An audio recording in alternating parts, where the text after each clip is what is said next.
Há uma pobreza que não diminui o ser humano. Há uma pobreza que não é falta de inteligência, nem ausência de cultura, nem renúncia ao pensamento. É a pobreza de espírito no sentido evangélico, a humildade profunda de quem sabe que a alma cresce quando deixa de se adorar a si mesma. Neste capítulo de O Evangelho segundo o Espiritismo, somos conduzidos ao coração de uma das máximas mais incompreendidas de Jesus: bem-aventurados os pobres de espírito, porque deles é o reino dos céus. A frase, tantas vezes ridicularizada pela incredulidade, não exalta a ignorância, ela ilumina a simplicidade interior. Jesus não promete o reino aos que não pensam, mas aos que pensam sem orgulho. Não aos que rejeitam a inteligência, mas aos que a colocam a serviço do bem. Este episódio é um convite a olhar para dentro, onde ainda buscamos o primeiro lugar, onde confundimos saber com superioridade. Quando Jesus fala dos pobres de espírito, ele fala dos humildes. Fala daqueles que não se julgam acima de Deus, acima da vida, acima dos irmãos. No texto base, Kardec esclarece que o reino dos céus é prometido aos simples de coração.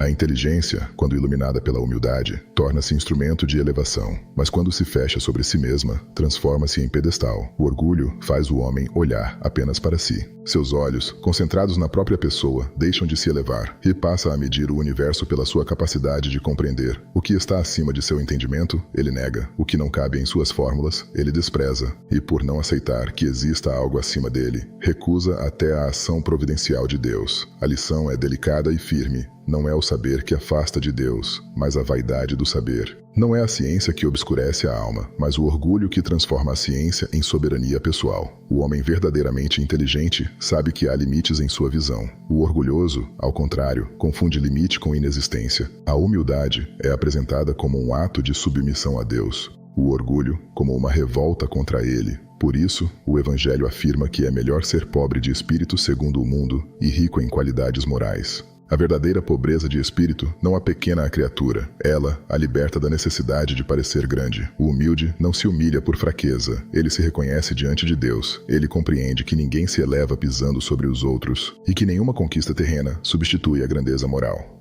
Títulos, fortuna, glória, posição social e reconhecimento público pertencem à passagem. As virtudes, porém, acompanham o espírito. Nesta perspectiva, a pergunta essencial deixa de ser quanto eu sei e passa a ser para que serve o que eu sei? A quem minha inteligência consola? A quem minha palavra eleva? A quem minha presença serve? Jesus ensina esse princípio por imagens simples e profundas. Quando os discípulos perguntam quem seria o maior no reino dos céus, ele chama uma criança e a coloca no meio deles. A criança se torna sinal de simplicidade. Depois, quando surge o desejo de ocupar lugares de honra, Jesus recorda que entre seus seguidores não deve prevalecer a lógica dos poderes do mundo. Aquele que quiser ser o maior deve fazer-se servidor. O primeiro deve aprender a servir. O próprio Cristo não veio para ser servido, mas para servir. Em outra passagem, ao observar convidados que escolhiam os primeiros lugares, Jesus aconselha a buscar o último lugar, porque quem se exalta será humilhado. O Espiritismo amplia essa compreensão, mostrando que, no mundo espiritual, a grandeza da terra pode aparecer desprovida de valor, enquanto a humildade silenciosa se revela resplandecente. Aqueles que foram pequenos aos olhos do mundo podem chegar grandes pela virtude.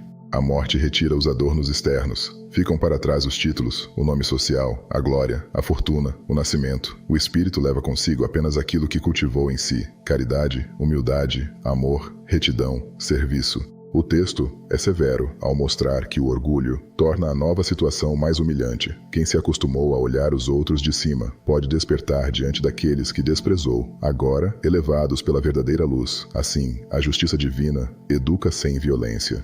Jesus louva o Pai por ter ocultado certas coisas aos sábios e prudentes e as revelado aos simples e pequeninos. À primeira vista, isso parece estranho, porque a luz seria revelada aos simples e não aos que parecem mais preparados. Os simples são os humildes, os sábios e prudentes são os orgulhosos vaidosos. A revelação espiritual não se entrega ao orgulho como troféu intelectual. Ela floresce no coração que busca a luz de boa fé. O conhecimento espiritual não é conquistado por imposição, mas por abertura. Não é Deus que esconde a luz por capricho, é o orgulho que fecha os olhos. O poder de Deus reluz nas menores coisas e nas maiores. Kardec pergunta: Deus não poderia tocar pessoalmente o incrédulo com sinais manifestos? Poderia, mas onde estaria o mérito? O problema não é sempre a falta de prova. Muitas vezes é a falta de maturidade do espírito e de sensibilidade do coração. O orgulho é comparado a uma catarata que obscurece a visão. Antes de mostrar a luz, é preciso curar a causa da cegueira. Deus não abandona seus filhos perdidos. Ele espera, educa, permite experiências. Há profunda misericórdia nessa pedagogia. A verdade não é uma violência contra a consciência, ela é um chamado. E cada alma responde quando seu orgulho se cansa de resistir e seu coração começa a sentir saudade de Deus. Nas instruções dos Espíritos, Lacordaire vem encorajar os homens a seguirem o bom caminho. Ele afirma que a humildade é uma virtude muito esquecida, embora sem ela não possa haver verdadeira caridade. A humildade nivela os homens, recordando-lhes que são irmãos e que devem ajudar-se mutuamente. Sem humildade, podemos vestir virtudes como quem veste uma roupa para ocultar deformidades. A humildade não é ornamento, é fundamento. Lacordaire adverte o rico que dorme sob tetos dourados, enquanto irmãos seus padecem ao frio. Questiona a nobreza do sangue, os títulos e as distinções sociais. Todos os corpos são feitos da mesma matéria. O texto se inclina diante da mãe pobre, que sofre pelos filhos, diante da criança destinada ao trabalho e às privações.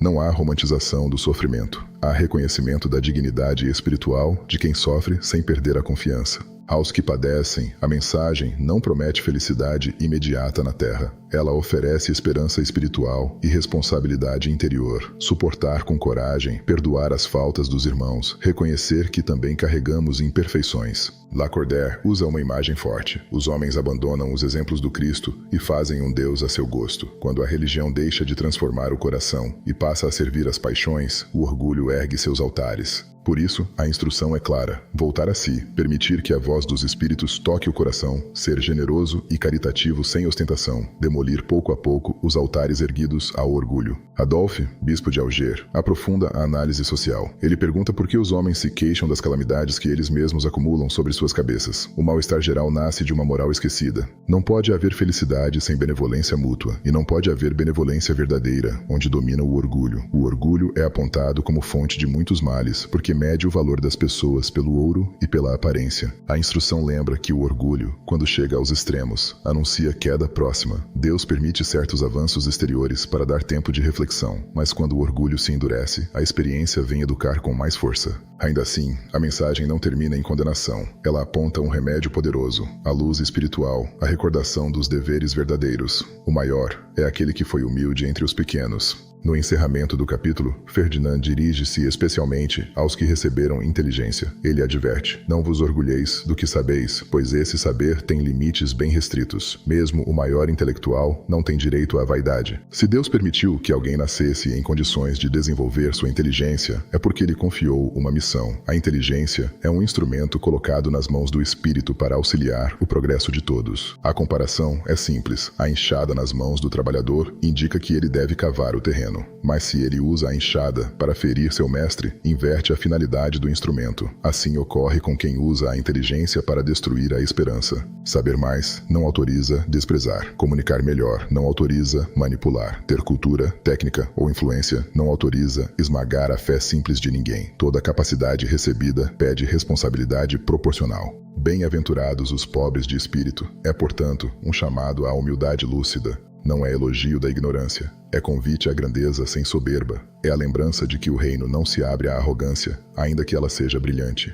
Que cada um possa observar seus pequenos altares de orgulho, a necessidade de ter razão, o desejo de reconhecimento, a pressa de ocupar o primeiro lugar, e que possamos trocar a superioridade pela fraternidade e a vaidade pelo serviço. Porque a verdadeira grandeza não é ser colocado acima dos outros, é tornar-se, em silêncio e sinceridade, mais próximo de Deus. Este conteúdo foi inspirado em O Evangelho segundo o Espiritismo. Nosso objetivo é compartilhar esperança e fé. Este conteúdo foi criado com propósito educativo e reflexivo. Não substitui orientação profissional. Respeito a todas as religiões e responsabilidade. Paz a todos.